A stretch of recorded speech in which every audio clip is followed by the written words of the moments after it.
Pessoal, a gente vai iniciar agora, melhor dizendo, a leitura dos incisos do artigo 37 da Constituição Federal, que vai falar sobre a administração pública e disposições gerais, ok? Primeiro, o caput, na realidade, da Constituição já é muito conhecido nosso, que vai trazer os princípios constitucionais expressos, vamos ver? A administração pública direta e indireta de qualquer dos poderes da União, dos Estados, Distrito Federal e dos municípios obedecerá aos princípios da legalidade, impessoalidade, moralidade, publicidade e eficiência, e também ao seguinte: os cargos, empregos e funções públicas são acessíveis aos brasileiros. Então são acessíveis aos brasileiros nato e naturalizados, ok? Que preenche os requisitos estabelecidos em lei, assim como aos estrangeiros. Então é possível o estrangeiro ser servidor público? Sim. Como? Na forma da lei. Lei aqui é o que? O princípio da reserva legal, sentido estrito. É uma lei formal, perfeito? Então aqui é uma lei formal. Então, os estrangeiros podem acessar, ser nomeado um cargo público? Pode. Exemplo, universidades federais têm aí muitos estrangeiros, ok? A investidura em cargo ou emprego público depende de aprovação prévia em concurso público de provas ou de provas e títulos, de acordo com a natureza e a complexidade do cargo ou emprego, na forma prevista em lei. Agora paro aqui e faço uma pergunta para você. A investidura de cargo público sempre depende de aprovação prévia em concurso público? Não está escrito aqui sim, sempre. Por quê? Há uma ressalva. Qual a ressalva? Nomeação para cargos em comissão declarados em lei de livre nomeação e exoneração. Os famosos, o que? Cargos comissionados, não depende de lei. Então, se eu colocar não depende de concurso público. Ou seja, se eu colocar sempre depende de aprovação em concurso público, então vai estar errado. O prazo de validade do concurso público será de até 2 anos, podendo prorrogar por uma vez por igual período. Se eu colocar lá no meu edital 1 ano, posso prorrogar por mais igual período, somente por mais 1 ano. Não posso prorrogar por 2 anos. Por quê? Aqui eu até é aqui em cima e depois eu prorrogo por igual período, que é igual aqui embaixo. Eu posso colocar 6 meses. A Polícia Federal sempre põe aí, normalmente põe 6 meses e não prorroga e diz que é improrrogável, perfeito? O TCU coloca 1 ano nos concursos dele e não prorroga, perfeito? Então é uma faculdade, essa prorrogável é o que? Uma discricionalidade aí do órgão. Durante o prazo improrrogável previsto no edital de convocação, ou seja, qual que é o prazo improrrogável? É esse prazo aqui, ó, é o segundo ali, ok? Quando já foi prorrogado uma vez, agora estou no prazo improrrogável previsto no edital de convocação, aquele aprovado em concurso público de provas ou de provas e títulos, será convocado com prioridade sobre os novos concursados para assumir cargo ou emprego na carreira. Ou seja, então eu posso ter um concurso aberto com validade e fazer um novo edital, um novo concurso? Resposta: posso. Mas enquanto aqui nesse prazo aqui, ó, improrrogável, tiver aprovados, enquanto não esgotar essa lista de cadastro reserva, eu não posso chamar os outros, eu devo obedecer a essa ordem aí de prioridade, certo? Então, quem passou primeiro vai ser chamado primeiro. As funções de confiança. Então, função de confiança, falou em função de confiança, sempre será o que? Exclusiva de servidores. Exemplo, FG, função gratificada. FCT, função comissionada técnica. essas funções sempre vão ser para o que? Servidores. Um exemplo, eu tenho no órgão empregados públicos anistiados que eu não posso, eu tenho um FG, mas eu não posso entregar para eles, eu não posso nomeá-los. Por quê? Porque é somente para servidor. Não pode também para o quê? Nem para somente os cargos comissionados e nem para os empregados públicos. Certo? O empregado público não pode, porque é exclusivo de servidores no sentido estrito aqui, ok? Ocupantes, porque ó, tá trazendo ocupantes de cargo efetivo, ok? E os cargos em comissão a serem preenchidos por servidores de carreira nos casos e condições percentuais mínimos previstos em lei. Ou seja, até aqui somente para servidor. E agora cargos em comissão tem uma quantidade X no órgão, uma porcentagem desses cargos eles devem ser preenchidos obrigatoriamente por servidores de carreira. Por exemplo, o Temer aí no último, uma das últimas reformas que ele fez ano passado aí, ele aumentou aí cargos para DAS 5. Ele levou o percentual para servidores, que era bem baixo para DS5 aí, ok? Então agora, vamos supor aqui que teu órgão tenha 50% tem que ser cargo efetivo e outros 50% somente de livre nomeação. Se eu tiver já 50 de cargos, se eu tiver 50, vamos colocar aqui, 50% já de cargo, somente cargo comissionado, eu tenho 49 de cargos efetivos. Pergunta, eu posso nomear aqui para cargo comissionado? Resposta não, porque eu tenho que atingir o mínimo aqui para cargos efetivos. E se fosse o inverso, se eu tivesse 50% para cargos já em cargos efetivos e 49% para cargos comissionados, eu quisesse nomear mais um para cargo efetivo aqui, eu poderia?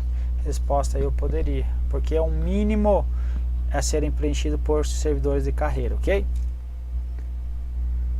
Eles destinam, e a destinação deles é apenas, apenas para atribuições de direção, chefia e assessoramento, perfeito? Então não serve para a área técnica, ok? Os cargos em comissão. Sexto, é garantido ao servidor público civil o direito à livre associação sindical. Então é livre. Na 8.112 diz que ninguém vai ser compelido. Ou na Constituição Federal, no artigo 5º, vai falar que ninguém será compelido para associar ou manter-se associado, perfeito? O direito da greve será exercido nos termos e nos limites definidos em lei específica. Essa lei não saiu ainda. O STF estava utilizando a Lei Geral de Greve, ok? Lá pelo mandado de injunção, perfeito? A lei reservará percentual para os cargos e empregos públicos para pessoas portadoras de deficiência. Então tá, isso aí tá onde? Tá lá na 8.112, até 20%. Ou seja, não é 20%, ok? Então é um limite que ela colocou aí. Então o órgão define aí. Definirá os critérios de sua admissão. A lei estabelecerá os casos de contratação por tempo determinado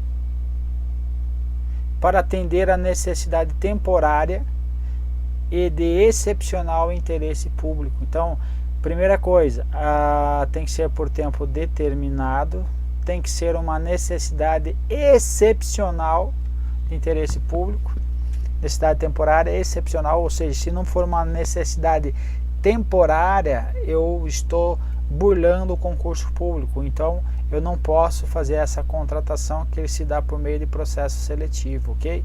Porque isso aqui, tempo determinado, normalmente é por 2 anos, podendo ser prorrogado por igual período, ou mais 2 anos, ok? Total 4 anos aí, normalmente, ok?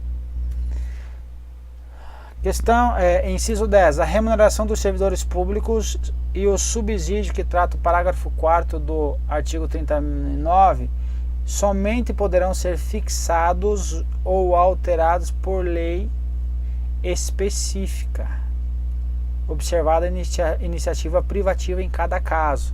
Então aqui, remuneração dos servidores, subsídios, poderão ser alterados, serão revisão, reajuste, alteração e aumento para servidor somente por lei específica. O que é uma lei específica? Uma lei específica é uma lei que foi criada especificamente para aumentar ou alterar esse subsídio ou essa remuneração. Então é uma lei específica. O que significa isso? Não pode ser aquelas leis que chegam ao final de ano lá, que coloca uma lei que altera Código Penal, processo direito civil, altera 8666. Então você olha lá, é um retalho de incisos alterando várias leis. Essa lei não, tem que ser uma lei específica, observada quem é a iniciativa privativa em cada caso. Por exemplo, o Ministério Público da União, quem vai alterar essa lei aqui vai ser o PGR, certo? Então a iniciativa para aumento salarial do servidor do MPU vai ser o PGR, Procurador-Geral da República, ok? Sempre assegurada a revisão anual, sempre na mesma data e sem distinção de índice. Isso aqui é mais só para cair em prova, que essa assegurada revisão geral nunca acontece, sempre na mesma data também não acontece, sem distinção de índice. Isso daqui é a maior balela também, sempre tem distinção absurda de índice aí. Mas para tua prova você leva que a revisão ela é anual, bonitinha, sempre com a mesma data e sem distinção de índice. Inclusive o STF traz entendimento aí, o Joaquim Barbosa, dizendo que a omissão do chefe do executivo na iniciativa privativa da lei específica para aumento de servidor não gera direito à indenização. Então veja aí que não é bem assim, mas está previsto na Constituição Federal, serve para cair na tua prova. Aqui vai falar que a remuneração e o subsídio de quem? Dos ocupantes de cargos, funções, empregos da administração direta, autárquica, fundacional, dos membros de qualquer dos poderes da União, dos estados, do Distrito Federal e dos municípios, dos detentores de eletivo e dos demais agentes políticos e os proventos. Proventos é quem está na inatividade, e pensões daqueles que morreram e deixaram pensão para os seus parentes aí, ou outra espécie remuneratória percebidos cumulativamente ou não, incluídas as vantagens pessoais de qualquer outra natureza, exceto indenização. Agora vem o fechamento. Não poderão exceder ao subsídio mensal em espécie dos ministros do STF. Então ele colocou todo mundo no bolo aqui. Então a remuneração, o subsídio de ninguém poderá exceder ao subsídio mensal do STF, ok? Aplicando-se agora tem outros limites. Aplicando-se nos municípios o subsídio do prefeito, nos estados e Distrito Federal o subsídio do governador. Então veja, poder, na União o teto vai ser do poder judiciário, nos estados e municípios vão ser aonde? Do poder executivo.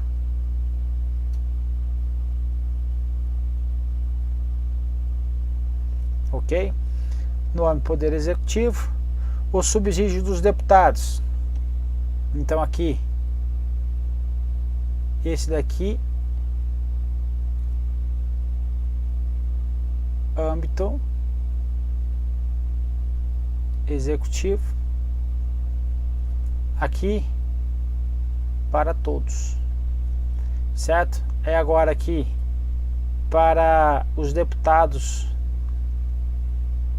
ou seja, poder legislativo, deputados, subsídios de deputados estaduais e distritais no âmbito do poder legislativo. Então, no âmbito do poder legislativo, ser deputado estadual.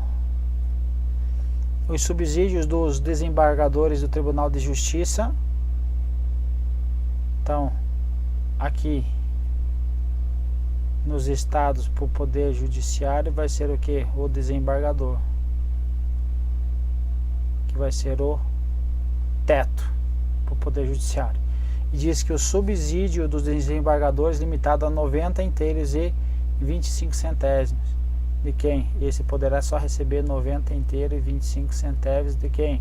Relacionado ao STF. Ok? Do STF. No âmbito do Poder Judiciário, aplicável esse limite aos membros do Ministério Público, aos procuradores e às defensorias públicas. Então, esse aqui vai entrar quem? Ministério Público, Defensor Público e procuradores. Certo? Então, regra, a União, o Ministério, o STF serve para todos. Para os estados e municípios, para o Executivo, chefe do Executivo. Legislativo, deputado estadual. Para o deputado estadual, para o deputado estadual, para o Poder Legislativo. Aqui, ó. Ok? Aqui para veja que aqui não temos aqui os vereadores, certo? Poder Legislativo, então, ó, subsídios distritais. Vamos ver aqui os subsídios de prefeito e nos estados, Distrito Federal, subsídio emergencial do governador, no âmbito do Poder Executivo, subsídio dos deputados estaduais, distritais no âmbito do Poder Legislativo e subsídio dos desembargadores do Tribunal de Justiça, limitado a 90 inteiros, tal. Por que não tem por que não tem aqui os limites do Poder Legislativo para no caso dos vereadores tendo o teto aí? Porque o vereador ele vai depender de vários fatores que estão previstos na Constituição Federal, certo? Então temos lá, por exemplo, lá de acordo com a quantidade de habitantes, então nós temos de acordo lá com 5% da receita total do município. Então um vereador ele pode receber um valor bem baixo e acaba desestimulando aí uma contratação de um servidor público aí por valor irrisório. Então por isso que não temos aí o teto de vereador como um teto aí para o Poder Legislativo no município, ok? Continuando. Os vencimentos dos cargos do Poder Legislativo e do Poder Judiciário não poderão ser superiores aos pagos ao Poder Executivo. Isso aqui é a grande verdade, né? Então aqui, olha aqui, ó, que ele está dizendo aqui, ó, os vencimentos dos cargos do Poder Legislativo e Poder Executivo não poderão ser superiores aos pagos ao Poder Executivo. Isso aqui é inglês V também. Lembra que a gente temos nossa remuneração vencimentos mais vantagens, igual a quem? A remuneração. O vencimento pode ser baixo, a vantagem alta. Por exemplo, você olha lá o vencimento lá do consultor do Senado, lá, R$3.000. Aí as vantagens, coloca um monte de penduricalho, aqui chega aqui, 27 mil. E aqui final 30 mil. Ou seja, mas o vencimento ele está menor. Balela.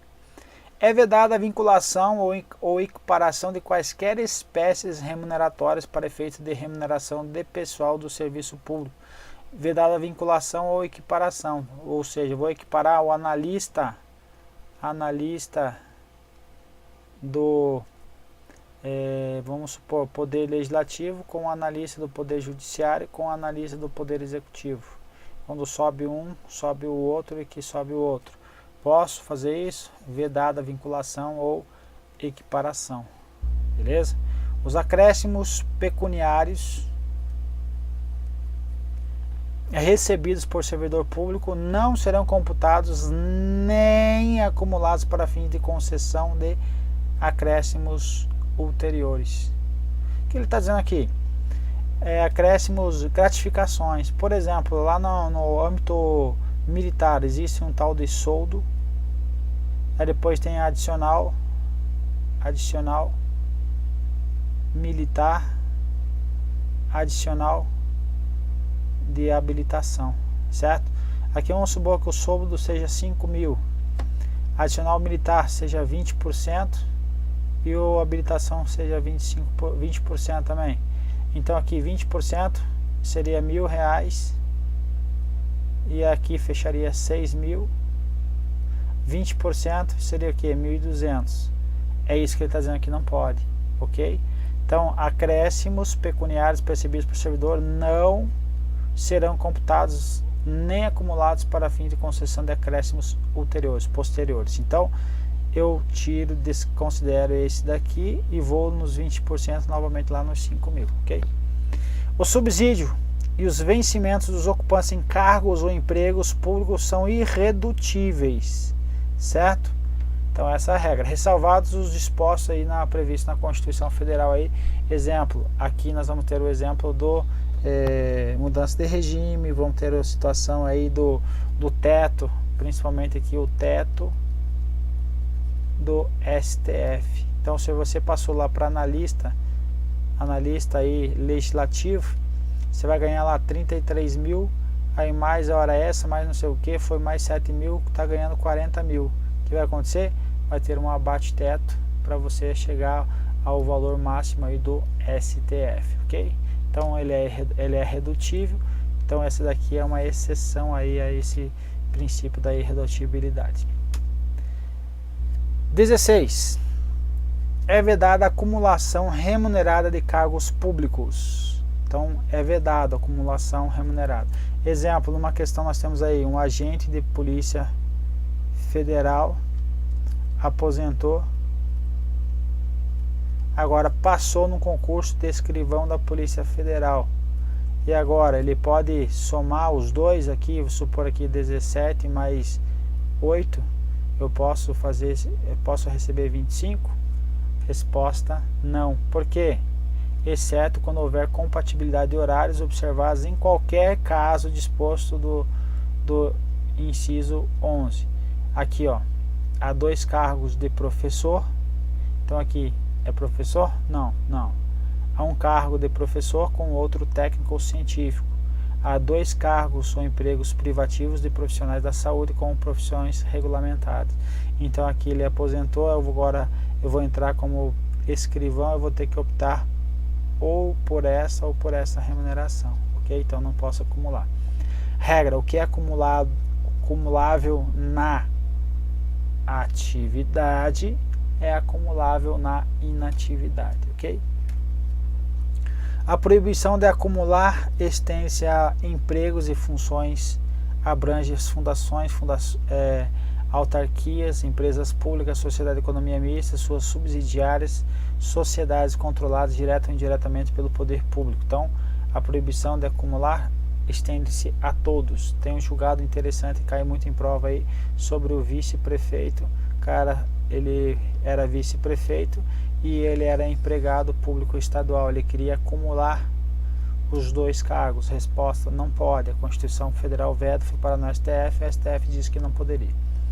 A administração fazendária e seus servidores fiscais, só os servidores fiscais, terão dentro de suas áreas de competência e jurisdição precedência sobre os demais setores administrativos na forma da lei. Por que vai ter essa precedência aos servidores fiscais? Porque eles é quem arrecadam o dinheiro. Se não existir, então aí é uma precedência deles, não vai ter dinheiro para pagar ninguém. Então essa é a ideia aí desse inciso aí. 19. Somente por lei específica poderá ser criada autarquia, autorizada a instituição de empresa pública, de sociedade de economia mista e de fundação, cabendo à lei complementar, nesse último caso, que é o caso das fundações, definir a área de sua atuação, ok? Então, criar somente para autarquia e autorizar para empresa pública e sociedade de economia mista e fundação, ok? Aí tem a doutrina, fala que a criação de fundações públicas ocorre também por lei específica para não uma autorização, mas uma criação, quando for fundação pública de direito público. Então essa é uma exceção a essa regra aí. 20. Depende da autorização legislativa, em cada caso a criação de subsidiárias. Então, autorização legislativa. das entidades mencionadas no inciso anterior, assim como a participação de qualquer delas em empresa privada. Ou seja, depende de lei, perfeito? Depende de lei a criação de subsidiárias também. Ressalvados os casos específicos na legislação, as obras, serviços, compras e alienações serão contratadas mediante processo de licitação pública, regra que assegura a igualdade de condições a todos os concorrentes, com cláusulas que estabeleçam obrigações de pagamento, mantidas as condições efetivas da proposta, então tem que manter a proposta nos termos da lei, o qual somente permitirá as exigências de qualificação técnica e econômica indispensáveis à garantia do cumprimento das obrigações. Ou seja, se eu colocar exigências de qualificação técnica que sejam desnecessárias, eu não posso, vai ter impugnação ao meu edital aí.